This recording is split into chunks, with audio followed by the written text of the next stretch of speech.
going on, Falcon fan? This your boy Ricondo coming back at you with another video. So, my first initial reaction of our number 8 pick in the 2022 NFL Draft, Drake London out of USC.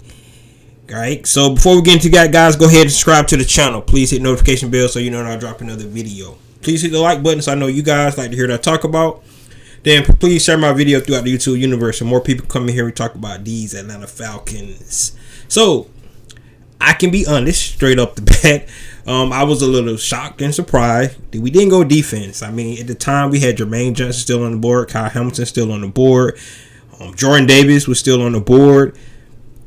I was just 100% sure that we was going to go ahead and take a pass rusher with the number 8 pick. Like I mentioned yesterday, I wouldn't be surprised if we took a receiver. I was a little more surprised that we took Drake London. I thought we was going to take either Garrett Wilson or Jameson Wilson, but we took a receiver. It was a need that we had. I felt like any pick that number 8 was going to be a good pick for us because it filled one of our needs that we had, and if it was the player that these guys had on their board as one of the number 1 players, they was going to select them. It fills a need. So I'm not upset about the pick. I'm a little shocked, and I actually thought they should have went defense, but at the same time, if they thought this was the number 1 pick on their board and they got him, I'm right behind this team right now. I still got to wait to see what they do on day 2 and day 3, or even if they come back in the draft and actually and take another pick in the first round. So I'm still looking at the draft. Let's let you guys know. The Commanders just took Jahan Dotson at number 16. So receivers are going off the board. So it was a run on receivers. So it probably was a great idea to go ahead and take a receiver at number 8. It's a passing league. Let's be real. We still got to stop the passer, but we're gonna see what these guys do with these next 8 picks. I think this really important to see what these Falcons do. But let's just talk about Drake London real quick, and his fit, how we could kind of picture him and what it would look like with him in the Atlanta Falcons offense. Well, right off the bat, of course, he's 6'5", 219 pounds, right besides Kyle Pitts, who's 6'6", 240 pounds. So we're gonna have twin towers, and then not to add, just think about this: we added Tate.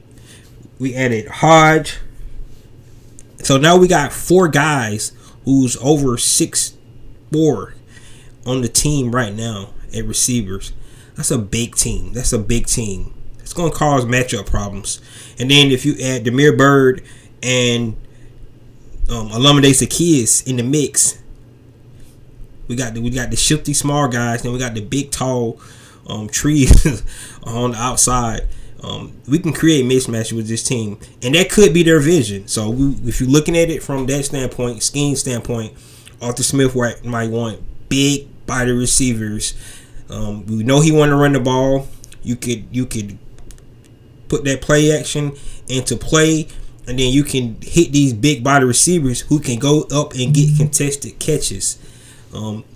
Think about this: Drake London was the Pac-12 Offensive Player of the Year. Had 88 catches, and he only played 8 games because he got hurt. Had over 1,000 yards, 8 touchdowns. So he only 88 receptions in 8 games. Do the math. That's what, about 11 catches a game. Of course, he was the number 1 target. Everybody knew they was going to him, but they couldn't stop him. So that says a lot. Be honest with you, I didn't really scout Drake London as much as I did Garrett Wilson and Jameson Williams because I was listening to draft pundits. I'm just going to be honest with you. Listen to these draft pundits, and everybody was saying that Drake London was the 3rd receiver, but the Falcons didn't feel that way, and that's why we have to rely on these guys and their scouts and their draft board and let them determine who they felt like was the best player on the board. And at the time, they felt it was Drake London. Of course, Jermaine Johnson did not come off the board. We thought he was going to come off the board. Kyle Hamilton went to the Ravens late, so he dropped down the board. So we just got to look at it in that way. We still got 8 picks left. I'm really interested to see if they decide to come back into the first round. Maybe they come back in the first round and take a quarterback. If they do that, I think our fan base might really nut up at this point. But they really need to address the trenches, guys. I really believe that. I know they got to focus on pass rush. This is the deep pass rush draft class. That's probably why they felt like they can actually go into the day 2 and day 3 to find some great pass rushers. If you remember some of the pass rushers that I talked about, like Amajay Sanders, somebody like that could still be out there. Drake Jackson, Ajobo still out there. Barya Mafe still out there. Defensive tackles, we can take Perion Winfrey. We can still take Travis. We got trench players that they still can select. So it's not at the end. It's not dire. Like I said yesterday, you don't win a draft off one pick. This is a good pick because it's a need that we had. We don't have to worry about receivers. I wouldn't suggest them to get a receiver to maybe 3rd round, maybe even the 4th round now, because I think they addressed it.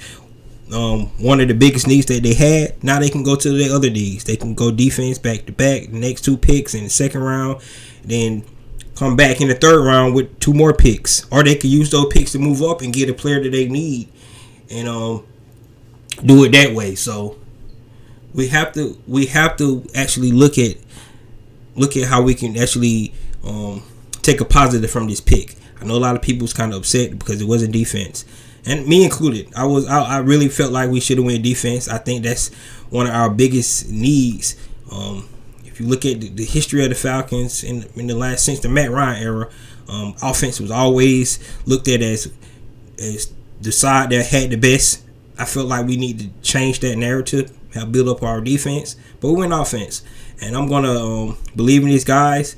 I think it's gonna be a great fit for the Atlanta Falcons, especially the scheme that Arthur Smith trying to run. So, like I said, guys, just imagine having all those tall, all those big body receivers out there alongside Kyle Pitts, and we don't forget about Cordell Patterson and his versatility that we had as well. So, I think this offense could be explosive, just because we picked somebody like a Drake London up alongside Kyle Pitt, Cordell Patterson, and then those, like I said, those shifty receivers we got, like a Demir Bird and a Olamide Zaccheaus. So, guys, let me know what you think about the number 8 overall pick. Of course, if they move back into the draft, I come back on with a quick video and get my thoughts on that. But just looking forward to tomorrow, the next 4 picks that we got tomorrow, and see what the Falcons are going to do with that. Hopefully, they address some defensive needs that we have. We still need some offensive linemen as well. They could address the offensive linemen, but the way this draft is shaping up, it looks like a lot of people are coming off the board that was not projected. That's why you look at mock drafts and it all take everything out of whack, because every team draft board is different. Yes, we got all these scouts out there, but they're not in the draft room with these teams, and they haven't studied these teams and what they think about the players they already have on their teams. So they don't really know.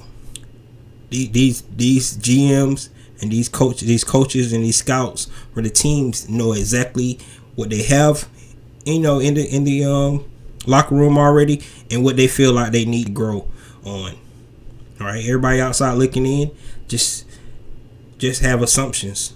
And as fans, of course, we see what we want, but let's give these guys a chance. This is their 2nd draft. It's the first pick in the 2nd draft. So let's not beat them up so bad because we didn't go defense and we went and got an explosive receiver who I think is going to be a good scheme fit for these Atlanta Falcons. So you guys let me know what you think about the number 8 overall pick. It's not over yet, guys. Just think about it like that. And this your boy Ricondo. Come back at you with another video. Peace.